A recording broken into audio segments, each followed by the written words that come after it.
Ka pai, Terina, and I'll just go back to that little map, please, Finn. Yeah, that's a great map. I think that's the Wanganui River. It feels like the coat hanger to me, but the Wanganui River is depicted there. But on all these maps, what we're saying to anyone is, where's the Rangitikei River, and where are our names? Because Wanganui River was one important corridor, but it wasn't the only corridor of our tupuna. And some people, especially some of my wife's mates down in Waikato, they like to say, ko Waikato te awa. And I always say, nah, ko Waikato te tahi awa.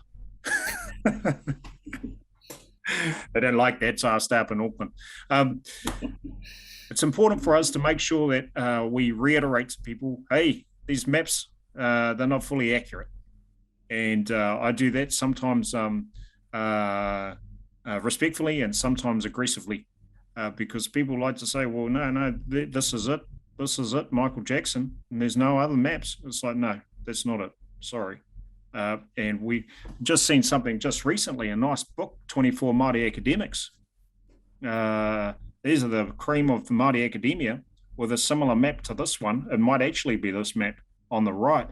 And I've had to write to the editors and just remind them, hey, you're the cream of Māori academia, and we expect excellence.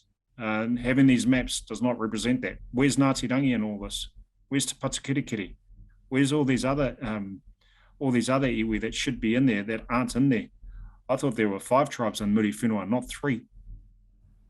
You know, that's the sort of conversation that I have willingly, just to make sure that people are lined up and recalibrated as needed. Kia ora. Thank you, Vinny. Now, why don't I let Matua Chai, he might talk about the nukuro, and then we'll get on to those key factors there. Yeah, so one of the challenges with treaty settlement is you've got to jump through a number of hoops, and one of them is identifying what are the key factors. And if you fit into the factor as defined by the Crown for raupatu, then usually the compensance is higher. And so what we've done is, because we all know that raupatu happened to us, but according to the Crown, it's only raupatu if it fits into a certain act in the 1860s. So what we've been thinking about is the phrase nukaro, and leaning in on Maui nukaro, and more that traditionally with muru and raupatu, there's a response that you can do to muru and raupatu to find some sense of utu. But with nukaro, it's very difficult to get utu. And when I talk about utu, I mean about rebalancing.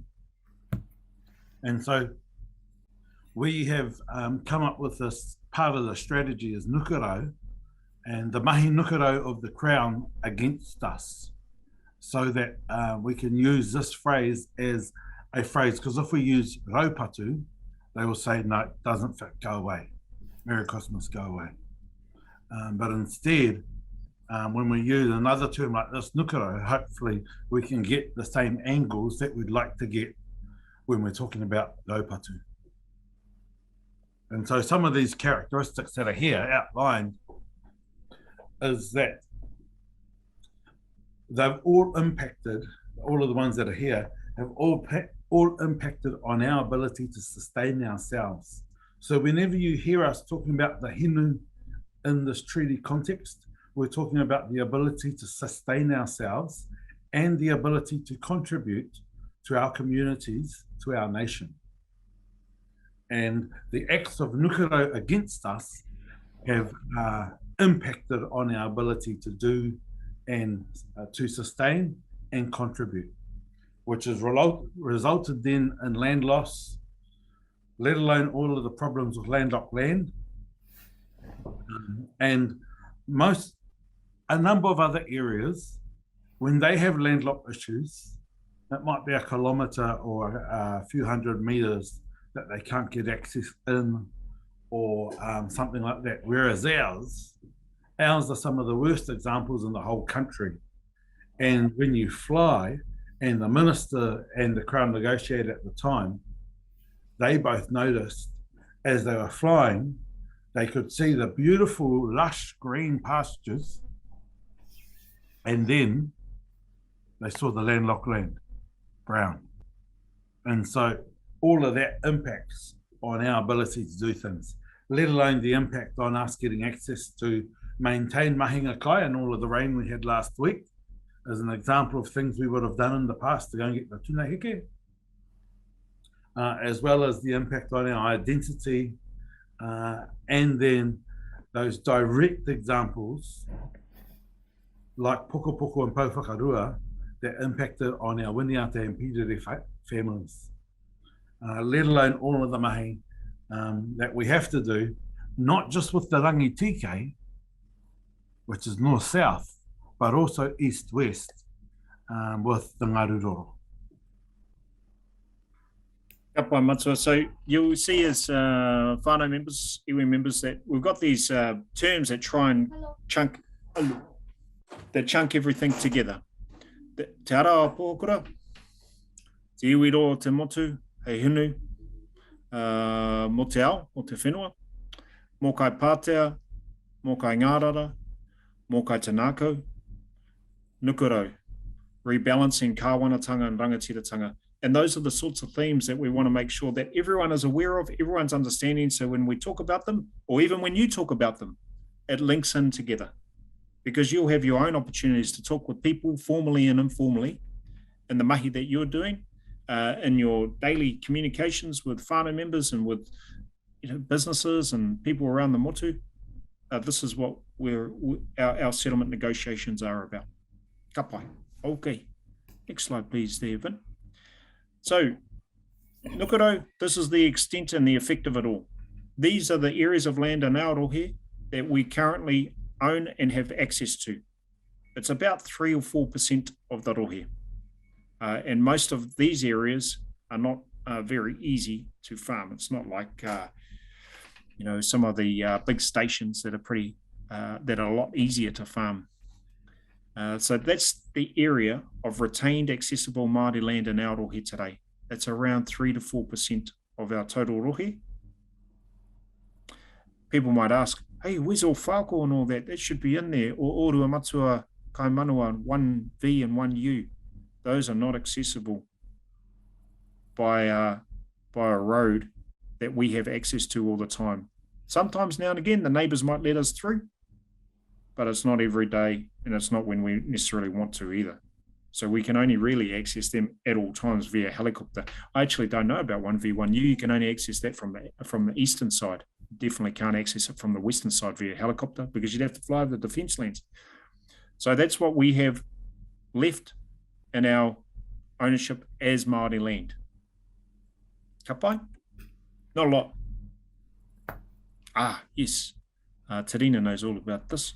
And then we've got that master slide at the end too, Vin. Don't forget that one. But I'll let Terina just mention this one.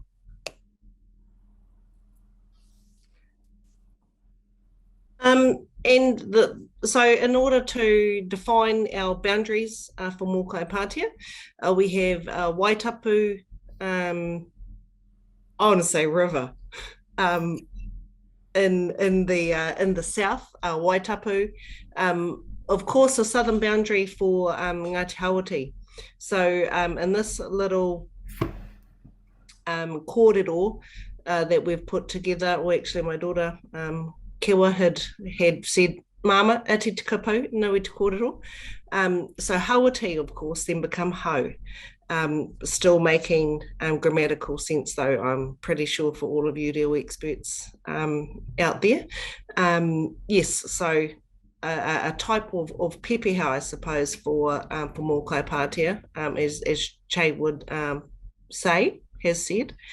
Hau mai I Waitapu, so from our southern border in Ngāti Hawati of Waitapu, all mai I te taumata o Ruahine. So the summit of the Ruahine Range being our eastern boundary for our rohe of Mōkai Pātea, of course representing Ngai Te Ohuake, again a reflection all mai to come and be accommodated from, but also in reference to Ngai Te Ohuake piri mai I Hautapu, so our most western boundary with Ngāti Tamakōpiri happens to be the Hautapu River.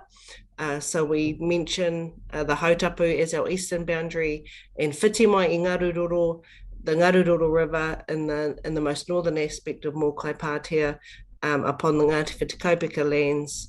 And so in this way we encompass or circumnavigate our rohe hau mai I Waitapu, so from our most southern point, or mai te taumata o Ruahine to our eastern point, piri mai I Hautapu, coming in from the west, whiti mai I Ngaruroro, and transferring from the north. This ko te iwi roa, this is again in reference to Chase Kōrero. This is the backbone of the nation, and this is Mōkai Pātea. So this is a pepeha that we have started using to redefine and reassess who we are, and circumnavigate our boundaries as Mōkai Pātea iwi. Ka pai, Terina. I think there's one other magic slide that Vinny may have. A magic slide. a-Rohe mai, I just have to bring it up, so I'll stop sharing for a bit. And yeah, then we're going to go to questions just after this one more magic slide. But I like that pepeha, Terina. I think it's very appropriate, and it's something that hopefully we can start using more and more. I also have to remind Nahiwi, I always tell Nahiwi, hey, bro, what are you talking about? He said, oh, you're all from Hawke's Bay. I said, yeah, but your water's from Mōkai Pātea. As long as you remember that, Nahiwi, all is good, all related. Vin is just bringing up one more slide, and then we're going to ask for questions. Yes. As we know, Te roro kahungunu.